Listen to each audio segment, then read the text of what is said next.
بسم اللہ الرحمن الرحیم۔ السلام علیکم ناظرین۔ ایک عورت بنی اسرائیل میں رہتی تھی جو بہت بد کردار تھی۔ خدا نے اس کو خوب حسن و جمال سے نواز رکھا تھا اور وہ بدکار بھی انتہا درجے کی تھی۔ پوری بستی کے ساتھ اس کے تعلقات تھے۔ وہ اتنی مالدار ہو گئی کہ اس نے اپنے لیے بڑا محل بنا لیا تھا اور ایک تخت بنوایا اور وہ بن سنور کر ملکہ کی طرح تخت پر بیٹھی رہتی تھی، اور اس کے ساتھ غلط تعلق رکھنے والے پورے شہر کے امراء تھے۔ اس کی زندگی ایسی ہی گزر رہی تھی۔ ایک مرتبہ کیا ہوا کہ وہ اپنے گھر کا دروازہ کھول کر تخت پر بیٹھی تھی کہ قریب کسی اور بستی کا نوجوان تھا جو نیک تھا، عبادت گزار تھا۔ وہ ادھر سے گزرا اور گزرتے ہوئے اچانک جو اس کی نظر اٹھی تو اس عورت پر جا پڑی، اور اس عورت کی ایسی تصویر اس کے دل میں چھپی کہ وہ آگے تو چلا گیا مگر اس کا دھیان ادھر ہی بھٹک گیا۔ پھر وہ مراقبہ میں، ذکر میں، تسبیحات میں، تلاوت میں جب بھی بیٹھتا تو اس کا دل ہی نہیں لگتا تھا۔ اس نے روزے بھی رکھے لیکن خیال نہ نکلا۔ اس نے اپنے آپ کو تکلیف بھی پہنچائی، کئی دن اپنے آپ کو بھوکا پیاسا بھی رکھا مگر اس کے دل سے خیال نہ نکلا۔ حتیٰ کہ ایک دن اس نے سوچا کہ جب اس خیال سے میری جان چھوٹتی ہی نہیں تو میں جاتا ہوں۔ چنانچہ اس کے پاس جو تھوڑا بہت سامان تھا وہ اس نے بیچا اور اس نے اتنے پیسے تیار کیے جتنے سے وہ بدکار عورت اپنے پاس آنے کی اجازت دیتی تھی۔ وہ اس عورت کے پاس آیا اور اس کو پیسے دے کر اس کے پاس چارپائی پر بیٹھ گیا۔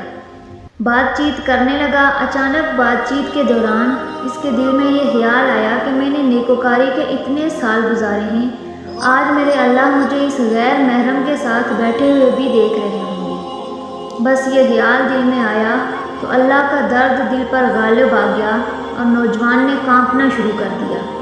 عورت اس سے پوچھتی ہے کہ تم کانپ کیوں رہے ہو؟ تمہارا چہرہ کیوں پیلا ہو گیا ہے؟ اس نے کہا کہ بس میری طبیعت ٹھیک نہیں۔ اس نے کہا کہ پھر تم جس مقصد کے لیے آئے ہو وہ مقصد پورا کرو، اب جاؤ۔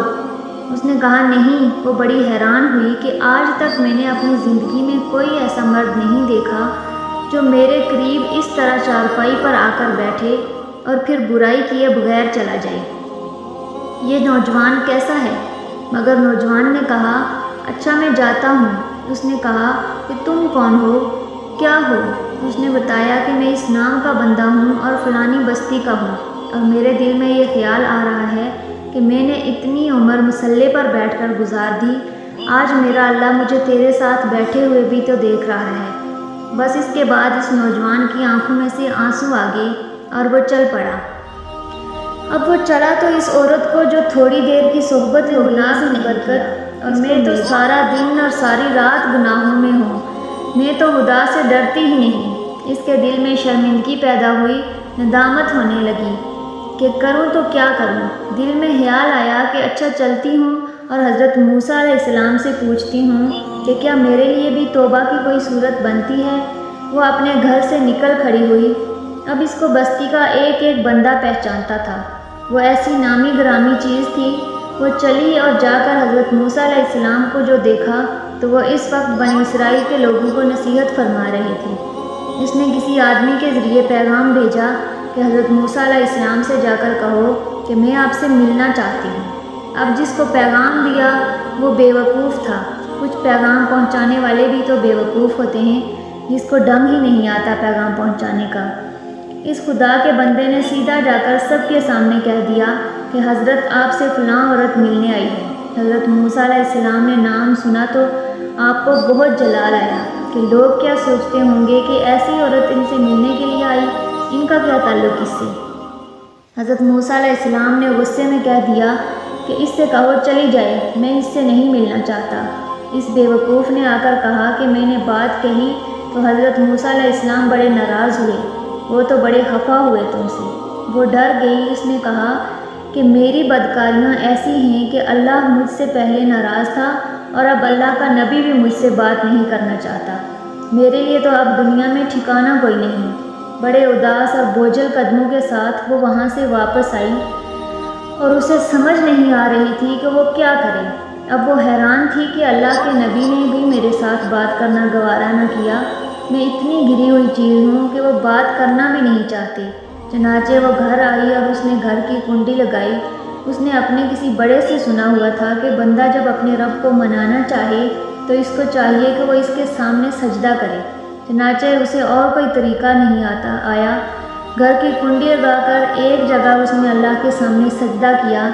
دل سے یہ کہہ رہی ہوگی، میں تیرے سامنے جھک رہی ہوں خدا، میرا کوئی نہیں اللہ تیرے سوا۔